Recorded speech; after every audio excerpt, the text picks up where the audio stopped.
ఆంధ్రప్రదేశ్ రాష్ట్ర deputy CM Pawan Kalyan గారు ఈరోజు ఆంధ్ర ప్రజల పరిపాలనలో ఆయన ముందడుగు వేస్తున్న విషయం విదితమే. ముఖ్యంగా ప్రజల యొక్క బాగోగులను డైరెక్ట్గా వెళ్ళి తెలుసుకుంటున్నారు పవన్ కళ్యాణ్ గారు. ఇటీవలే పలు ప్రాంతాల్లో పర్యటించారు పవన్ కళ్యాణ్.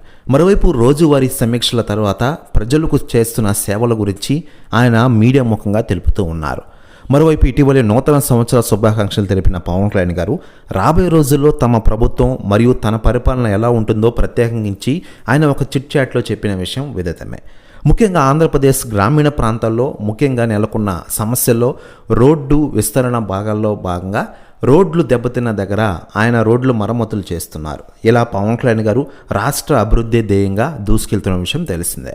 మరోవైపు దేశవ్యాప్త రాజకీయాల్లో కూడా పవన్ కళ్యాణ్ గారు త్వరలోనే అడుగు పెట్టబోతున్నారట.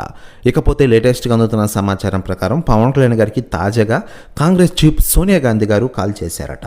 ప్రస్తుతం జరుగుతున్న పరిణామాల గురించి అలాగే ఆంధ్రప్రదేశ్ రాష్ట్రంలో పొత్తు గురించి మాట్లాడుకున్నారట సోనియా గాంధీ గారు.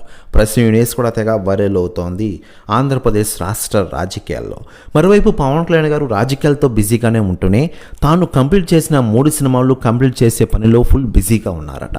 ప్రస్తుతం హరిహర వీరమల్లు షూటింగ్తో ఫుల్ బిజీగా ఆయన ఈ సినిమా అయిపోయిన వెంటనే ఓజీ సినిమాతో ఫుల్ బిజీ కానున్నారు ఆయన.